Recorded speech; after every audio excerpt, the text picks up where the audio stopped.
Good morning students. आज की हमारी ऑनलाइन क्लास में हम 5th चैप्टर में एक इम्पोर्टेंट टॉपिक लेके आए हैं, रासायनिक समीकरण को संतुलित करना। मेरे को एक बच्चे ने किसी कमेंट्स में लिखा था, वीडियो की कमेंट्स में, कि सर हमें रासायनिक समीकरण को संतुलित करना और सिखा दीजिए।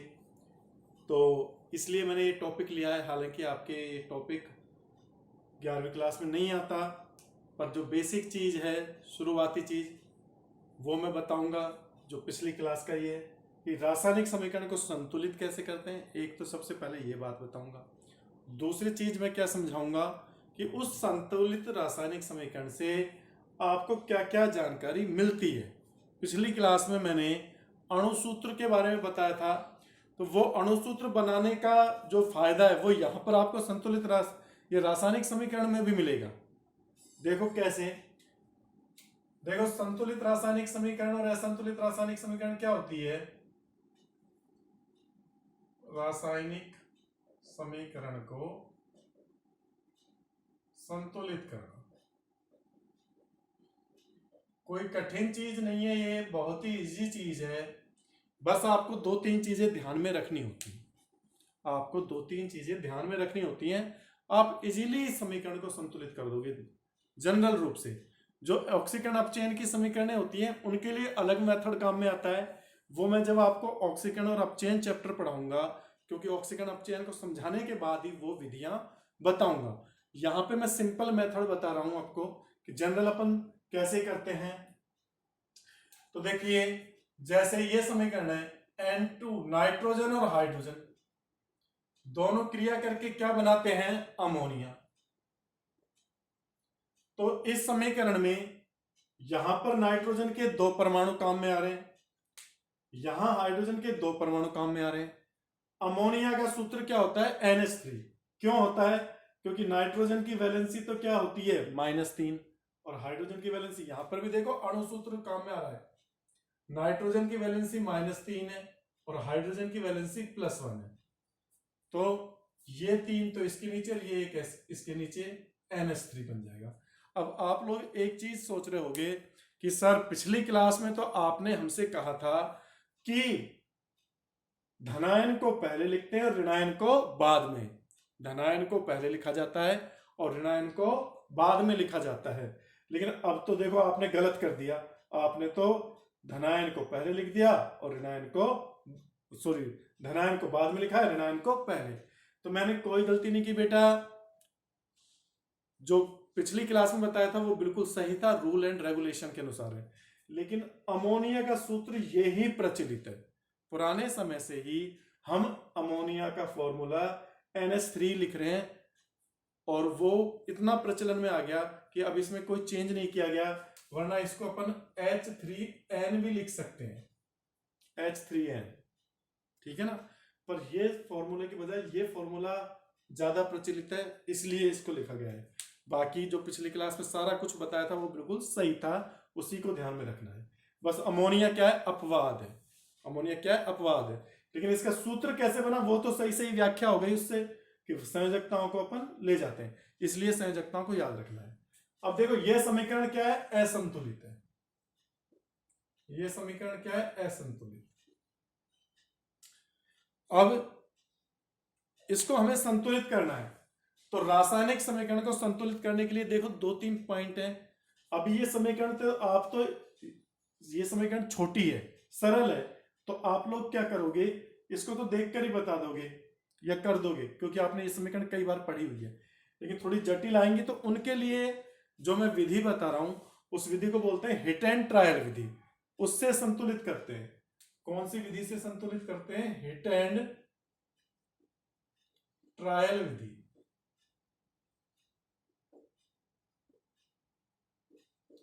हिट एंड ट्रायल विधि में क्या किया जाता है, एक एक स्टेप को ध्यान से सुनना। आपको दो तीन समीकरण में संतुलित करवाऊंगा, तो एक एक चीज को ध्यान से सुनना है आपको। हिट एंड ट्रायल विधि में हम सबसे पहले तो हमारे जो क्रियाकारक और उत्पाद है इनको बॉक्स में बंद करते हैं। क्या करते हैं, जो असंतुलित समीकरण दी गई है, आपको असंतुलित समीकरण दी जाएगी, तो उसमें आप क्या करो, कि क्रियाकारक और उत्पादों को बॉक्स में बंद कर लो। कर लिया बॉक्स में बंद, और फिर एक कसम खा लो। क्या कसम खानी है? जो भी चीज आपकी प्यारी हो उसकी कसम खा लेना कि अब इस बॉक्स के अंदर हम कोई परिवर्तन नहीं करेंगे। मतलब कि यहां पर H2 है, यहां 3 है, तो लो मैं यहां 3 लिख दूं।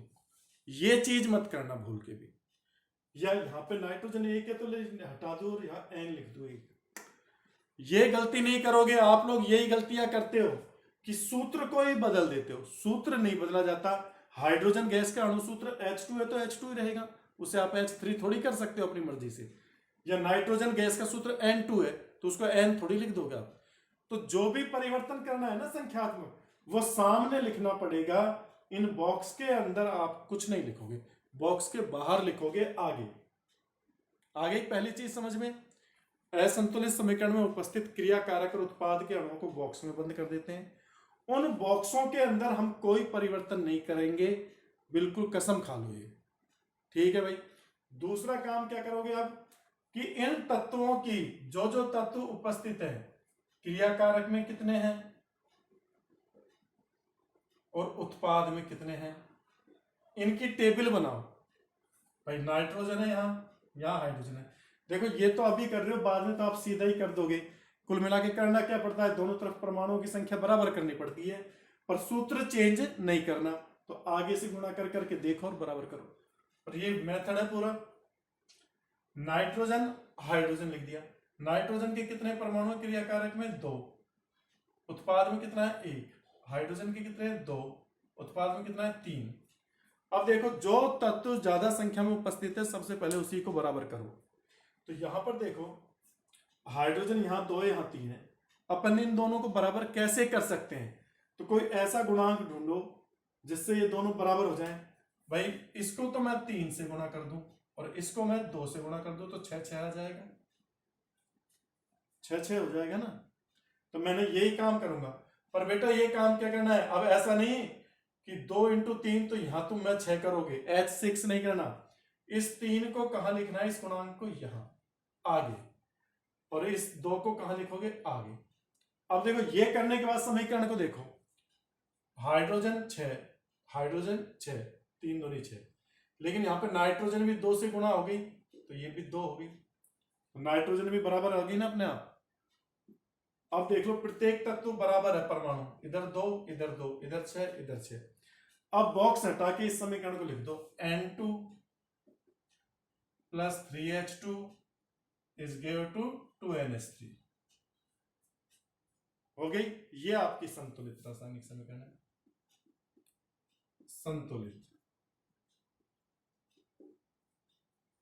आ गया समझ में क्या क्या करना है? 3 स्टेप है, 3 4 स्टेप में हो जाती है। क्रियाकारक व उत्पाद को बॉक्स में बंद कर दो। बॉक्सों के अंदर कुछ नहीं लिखना, बॉक्स के अंदर हमें कुछ नहीं लिखना। जो लिखना है बॉक्स के बाहर पहले लिखना है संख्याओं को संतुलित करने के लिए। फिर सारे तत्वों की क्या बनाओ आप, टेबल बनाओ। उन टेबलों में उनके परमाणुओं की संख्या लिख दो। फिर जो असंतुलित है, जो बराबर नहीं है, उनको संतुलित करो, एक एक करके संतुलित करो। जब एक एक करके संतुलित करोगे तो अपने आप गुणा करने पर संतुलित हो जाएगी। जब तक नहीं होती तब तक पचते रहो। तभी तो नाम क्या है, हिट एंड ट्रायल विधि। मतलब करो और प्रयास करो, करके देखो प्रयास। अब आप दूसरा एग्जांपल बता रहा हूं मैं, इसका स्क्रीनशॉट ले लीजिए।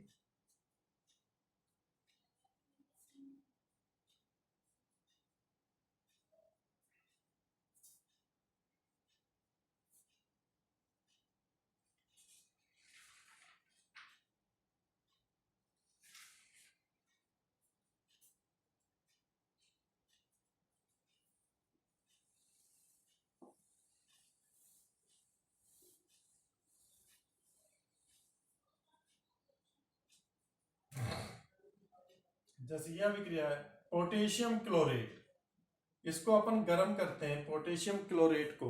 इसका नाम क्या है, पोटेशियम क्लोरेट। इसको गर्म करते हैं तो पोटेशियम क्लोराइड और ऑक्सीजन गैस मिलती है।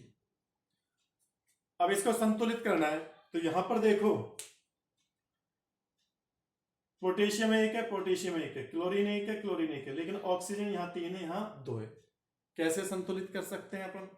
वही मेथड, इनको बॉक्स में बंद कर दो। सबसे पहला काम तो ये कर दिया करो कि जो आपकी असंतुलित समीकरण है उस असंतुलित समीकरण में क्रिया कारक और उत्पाद दोनों को बॉक्स में बंद कर दो, जिससे कि अपन इन सूत्रों को ना बदलें। अपन यही गलती करते हैं, जिन बच्चों को आज तक संतुलित समीकरण करना नहीं आया उन्होंने यही गलती की होगी कि वो इधर 3 ऑक्सीजन है तो यहां इस 2 को हटा के O3 कर देते होंगे, और वही गलती है। कभी भी सूत्र नहीं बदलना। ऑक्सीजन गैस का सूत्र O2 होता है तो तुम 3 कैसे कर सकते हो? नहीं कर सकते। अब इसको संतुलित करने के लिए देखो, तत्व क्रिया कारक में कितने हैं रिएक्टेंट में, और उत्पाद में कितने हैं? KCl और ऑक्सीजन, एक इधर भी एक, ये एक, ये एक। देखो ये तो बराबर थे, ऑक्सीजन का चक्कर पड़ा, यहां 3 यहां 2। वही चीज 3 को तो 2 से गुणा कर दूं 6 आ जाएगा, और 2 को 3 से गुणा कर दूं तो 6। तो करो साहब, इसको तो 2 से गुणा करो, कर दिया, इसको 3 से गुणा करो, कर दिया। लेकिन जैसे ही आपने यहां पर इसको 2 से गुणा किया तो ये क्लोरीन भी 2 से गुणा हो गई,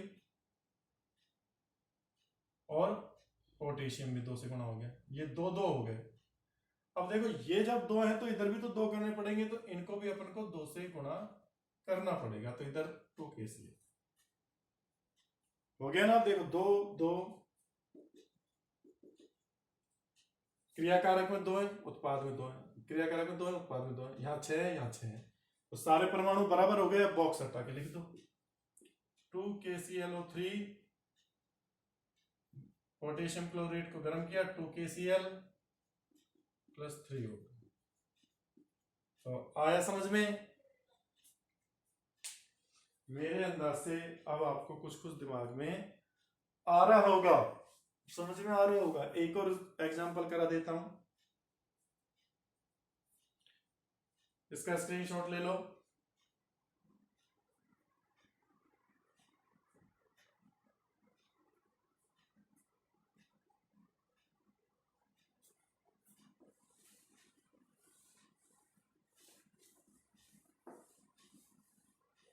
हाँ भाई, अब देखो जैसे H2S है, हाइड्रोजन सल्फाइड,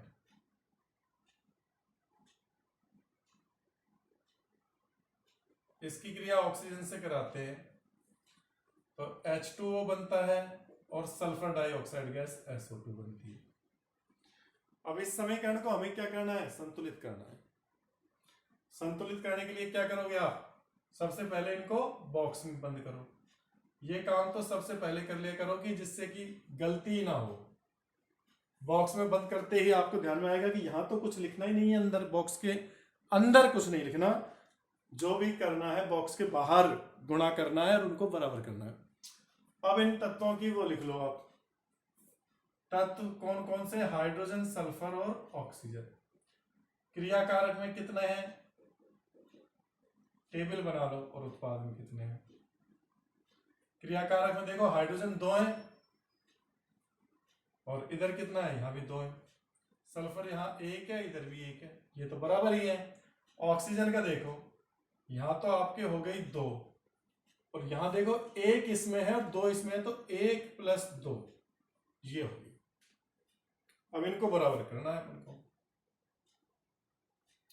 सबसे पहले अपन ट्राई किस पर करते हैं? ऑक्सीजन पे, क्योंकि ये तो बराबर है। जो असंतुलित है उसको संतुलित करने की कोशिश करो।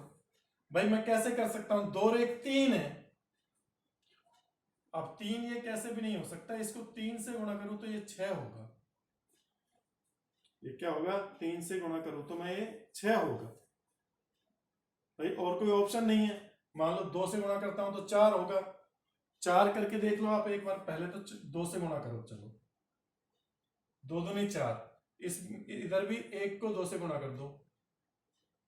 तो अब देखो इस वाली ऑक्सीजन को तो 2 से गुणा किया है तो यहां 2 लिखो, और इस 1 वाली ऑक्सीजन को भी 2 से गुणा किया है तो यहां 2 लिखो।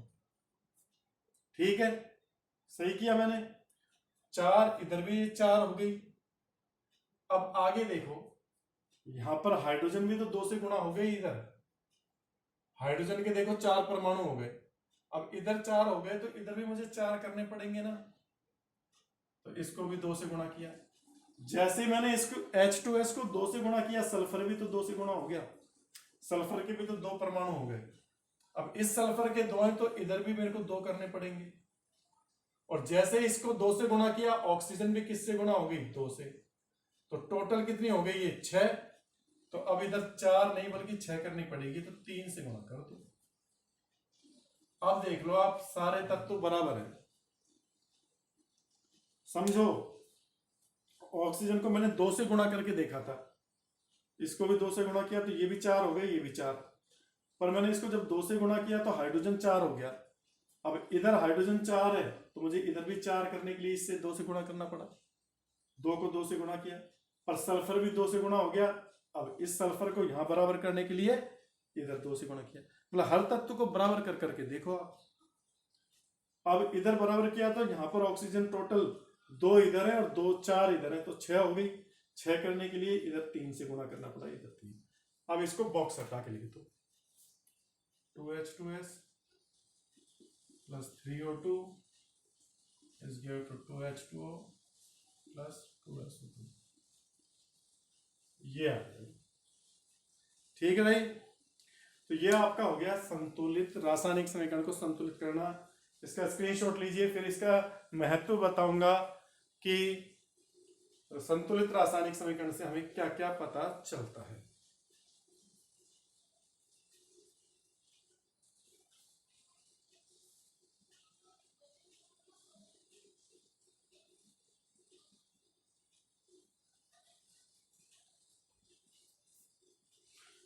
हाँ भाई, ये समीकरण मैं मिटा रहा हूं। अब संतुलित रासायनिक समीकरण का महत्व।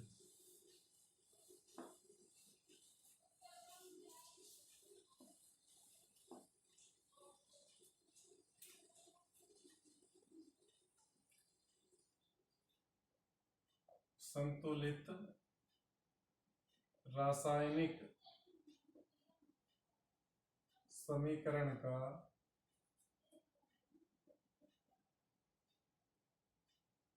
महत्व।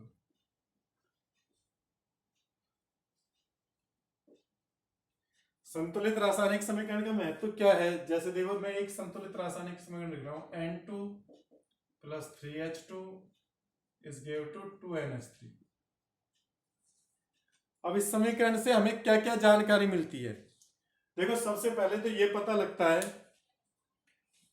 क्रियाकारक और उत्पाद के अणुओं के बारे में पता लगता है। क्रियाकारक और उत्पाद के अणुओं के बारे में कि नाइट्रोजन का एक अणु हाइड्रोजन के 3 अणुओं से क्रिया करके अमोनिया के 2 अणु बन रहा है। नाइट्रोजन का एक अणु हाइड्रोजन के 3 अणुओं से क्रिया करके अमोनिया के 2 अणु बना रहा है। तो अणुओं का, एक तो हमें क्रियाकारक व उत्पाद के अणुओं का पता लगता है कि क्रियाकारक के कितने अणु आपस में क्रिया करके उत्पाद के कितने अणुओं का निर्माण कर रहे हैं। तो पहली जानकारी तो ये मिल गई। ठीक है, दूसरी जानकारी क्या मिलती है? इससे हमें इन पदार्थों के मोलों का भी पता लगता है। संतुलित रासायनिक समीकरण में जो गुणांक लिखे ना, आगे जो गुणांक होते हैं इनको रस समीकरण मिति गुणांक बोलते हैं, स्ट्राइकोमेट्रिक कोफिशिएंट। मैंने पहले भी बताया था। यहां पर रस समीकरण मिति गुणांक क्या है? 1, 3 और 2। ये क्या है?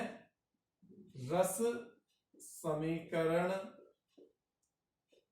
मिति गुणांक। इंग्लिश में बोलते हैं स्ट्राइकोमेट्रिक कोफिशिएंट, SC, स्ट्राइकोमेट्रिक कोफिशिएंट। तो इनसे हमें क्या क्या पता लग रहा है? क्रिया का पहली जानकारी तो अणुओं का पता लग गया कि क्रियाकारक के कितने अणु आपस में क्रिया करते हैं और उत्पाद के कितने अणु बनाते हैं। दूसरी चीज क्या पता लगी? इनके मोलों का पता लग गया। ये जो आगे गुणांक लिखे रहते हैं ना समीकरण को संतुलित करने के लिए, जिन संख्याओं से आप गुणा करते हो वो गुणांक होते हैं समीकरण मिति गुणांक।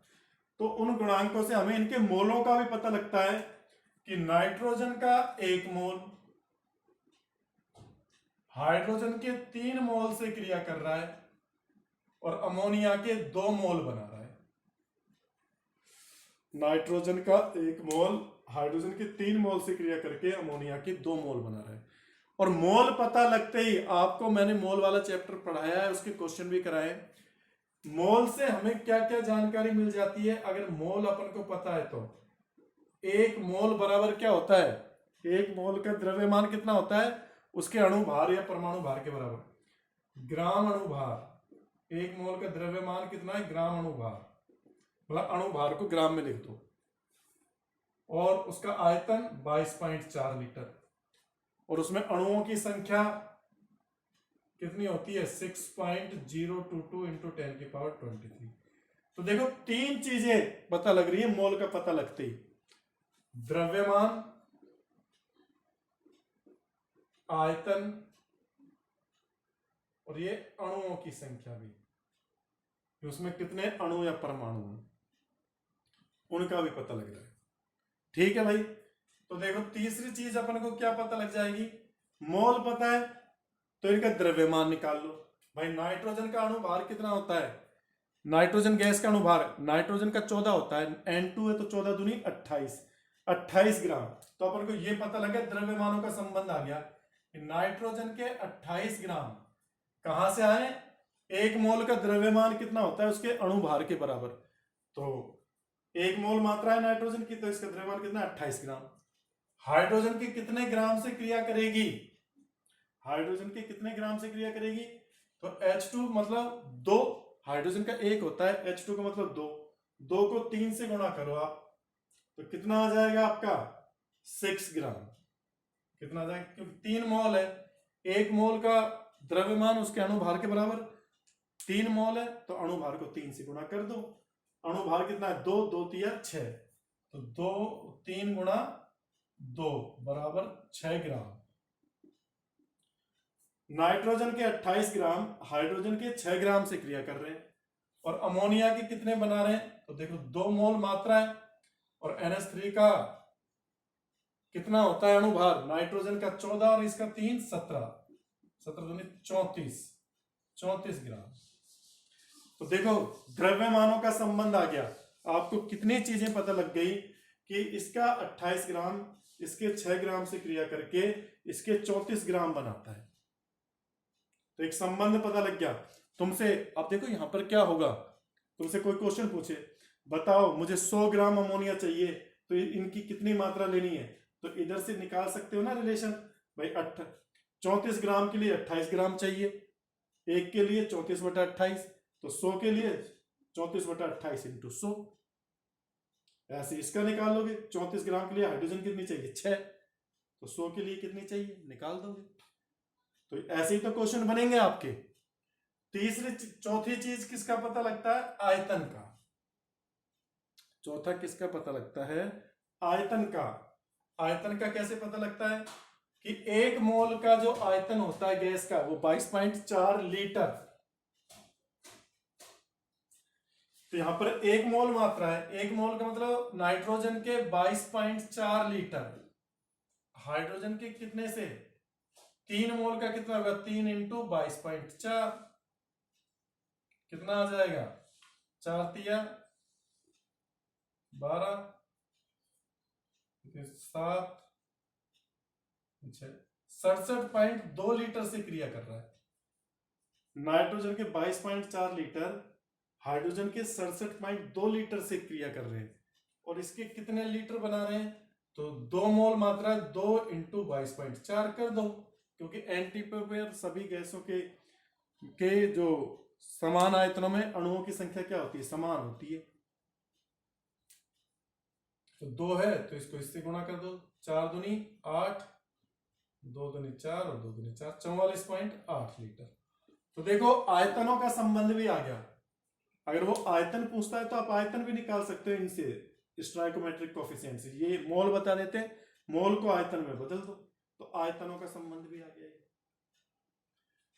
तो देखो एक संतुलित समीकरण थी, अणुओं का भी पता लग गया। पांचवा, 1 मोल में कितने अणु होंगे नाइट्रोजन के? 6.022 इंटू 10 की पावर 23। तो इस संख्या को अपन क्या बोलते हैं बेटा, अवोगाद्रो संख्या Na। तो मैं यहां शॉर्ट में Na से लिख रहा हूं। तो इसके Na अणु, Na का मतलब कितनी संख्या है, 6.022 इंटू 10⁻23।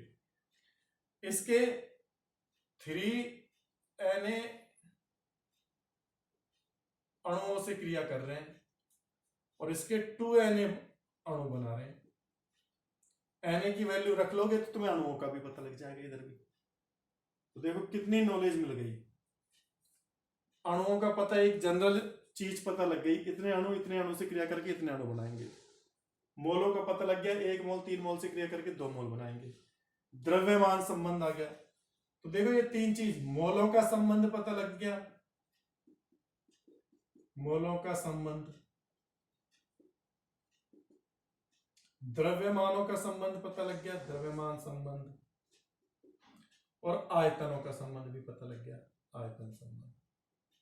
और क्या चीज चाहिए तुम्हें, इन्हीं पर क्वेश्चन बनते हैं, इन 3 चीजों पर, मोल, द्रव्यमान और आयतन पर क्वेश्चन बनते हैं। आयतन संबंध, द्रव्यमान संबंध और मोलों का संबंध। इसी को उल्टा सीधा कर देते हैं कि इसके 28 ग्राम से इसका कितना आयतन मिलेगा, या इसके इतना आयतन क्रिया करता है तो इसके कितने ग्राम मिलेंगे। इन्हीं को घुमा देते हैं, क्वेश्चन बन जाते हैं 1000 तरह के। तो ये आपका क्या हो गया, संतुलित रासायनिक समीकरण का महत्व हो गया। संतुलित रासायनिक समीकरण, इसके ऊपर आधारित न्यूमेरिकल कराऊंगा मैं बहुत सारे, आप इसको अच्छे से नोट कर लेना। अभी इसके न्यूमेरिकल कराऊंगा मैं, तब आपको समझ में आएगा। इस पर अच्छे अच्छे न्यूमेरिकल बनते हैं, ठीक है ना। नोट कर लीजिए इसको, अगली क्लास में हम इसके न्यूमेरिकल करेंगे।